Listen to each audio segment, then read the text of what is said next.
that now having time to dry, and as you can see I've gone all around. We've got all in our wheel wells there, sort of looking, you know, more to the foreground and a bit sort of in your face a bit more, which is what we want rather than looking so plain.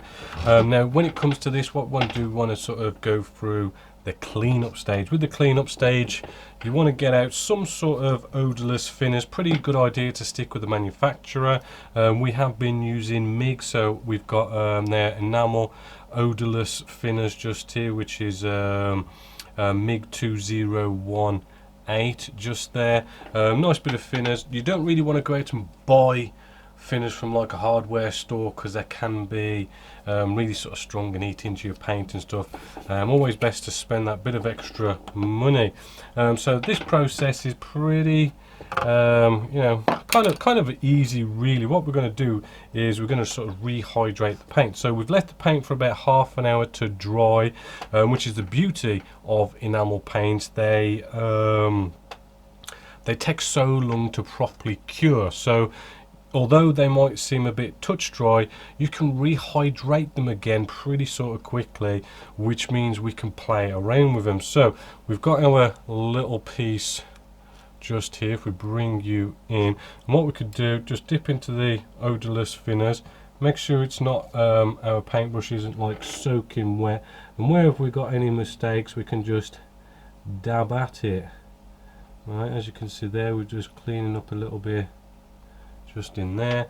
Good idea to have a kitchen paper towel as well, because as we're going along our paintbrush is getting dirtier, so we want to be with a kitchen paper towel just cleaning off any dirty bits off of there, as well as we dab on the kitchen paper towel to get rid of any excess odorless thinners. And it's just a very sort of precise clean-up job where we're just cleaning up any sort of, you know, areas where it might have got a bit blobby, not neat, but it's so easy just to clean it up. And because we've got our gloss coat on here, right, it protects the paintwork underneath, as well as because we're using enamels.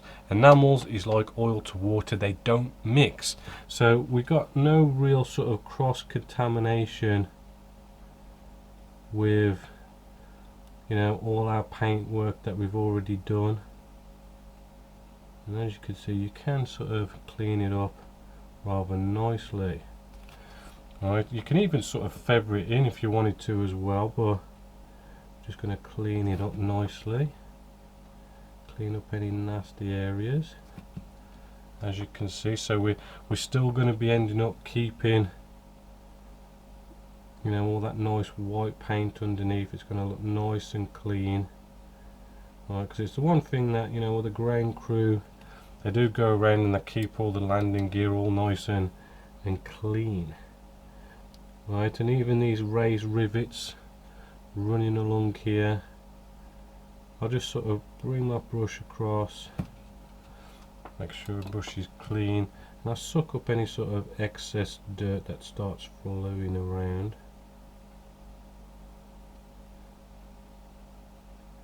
And there we go, we sort of get in there now.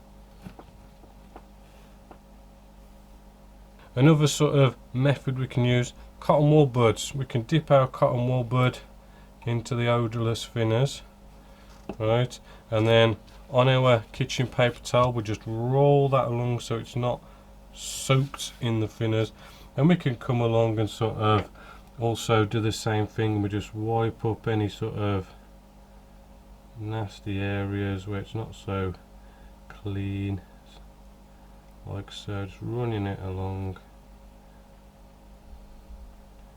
right, and get rid of any of those mistakes.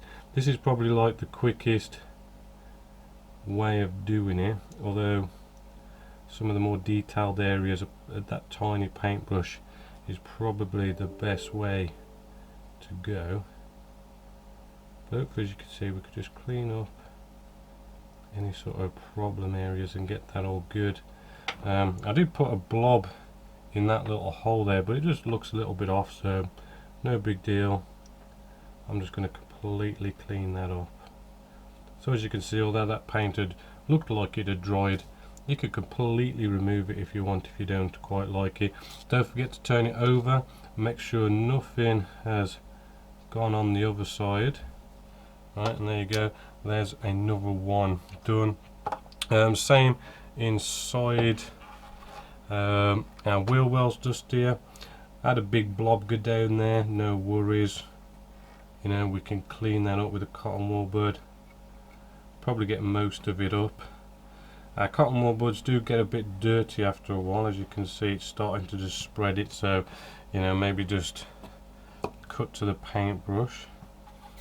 I mean, these are big sort of areas now, so maybe a bigger paintbrush would do.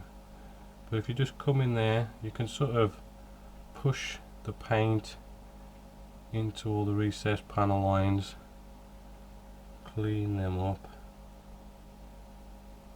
like so. Just take your time with it. Got some nasty blobs there, no problem. Rehydrates it, and we can literally sort of push it back into the recesses. Right, all the way along here. Push it back into the recesses. Keep cleaning your paintbrush, soaking up any sort of nasty areas like that, and it just cleans it up. It's just a process of going around and doing that all the way around. So there's our wheel wells done, tidied up. It takes a bit of time and a bit of process and everything, but you know, they just kind of add that little bit of extra weathering to them. Now what we want to do now is do some more weathering to sort of, because I mean this is, you know, a carrier based aircraft. We want to sort of really rough it up. What we want to do is some streaking effects. You know, we want to sort of get those flaps, ailerons and everything, making them look like they're moving, where you know you've got sort of maybe little tiny little oil leaks and them streaking out and everything with the airflow of the aircraft. So to do this, what we're going to do, right, is we've got some nice products. We've got some stuff by MIG, which is the Ammo MIG Jimenez. We've got their streaking effects, which is their enamel based streaking effects, pretty much the same as this panel line wash that we just used, but streaking effects are normally more sort of thicker. You want to really sort of give them a good shake, get all the sediment off the bottom. Right, so what we're going to start off, we're going to start off with the darker one first. So I'm just going to get out a paintbrush. Right, this time it's just a number 0 paintbrush, and what we're going to do, right, is trying to get you guys on camera and to do a bit of streaking at the same time. So I'm going to target these typical areas just here where we've got moving parts. So I'm just going to try and do a bit of a flick here and there. I mean, this at this stage it doesn't have to be, you know, super neat or anything like that. Right, just a bit of a flick, trying to get a streak going. We can then also sort of, you know, maybe target a little area just here and there. You know, maybe these panels, right, I don't know, there might be like a bit of a leak coming from one of them. Right, so there we go, we've got a nice couple of streaks painted on there. They don't look that brilliant, but we want to feather them in, just to add a bit more sort of variation in stuff here. Let's just clean off my paintbrush. I'm going to come in with another colour, as I say, just to spice things up a little bit. We have the streaking, sorry, the last one was streaking grime 1203. This one I'm using streaking rust effects, which is 1204. I know it says it's rust effects, but it's got sort of a nice colour to it, although we're not representing rust, we're representing streaks, and rust can sort of look a little bit like an oily kind of colour. Alright, so we're going to add a bit of this as well. So, you know, what we could do, we could potentially mix in a little streak here and there with our streaking grime colour. We can even sort of put a little area on its own, right, just to give it those little sort of slight changes in colour and little mixes as well, maybe not too much with this one. Then we need to let it dry. We don't need to let it dry that much at all. Again, we're using enamels, they take a long time to dry. We want to just rehydrate it, so pretty much when it starts to look dry is when it's sort of ready. So while we're waiting for that, I can also show you a little touch. I mean, this is like one of those little touches we do just to you know, add that little bit of detail. It's nothing major, it's nothing massive, right, but it's just enough, right? And actually I've slightly made a mistake. I've actually put the wheels on just here where I was going to show you, but we can still just about get in there. I'm going to be using fuel stains, which is 1409. Nice colour this is, nice effect. Right, it really does look like fuel stains. I need to clean my brush off, so let's get some odorless turpentine here and just make sure my brush is cleaned off, ready for this. Right, and what we're going to do is where we see the our metal sort of suspension just here, I'm going to try and just dab a bit of this in and around the top.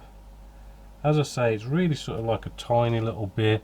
You're not really gonna see it, but then it's one of them. Every little detail, every little touch adds up.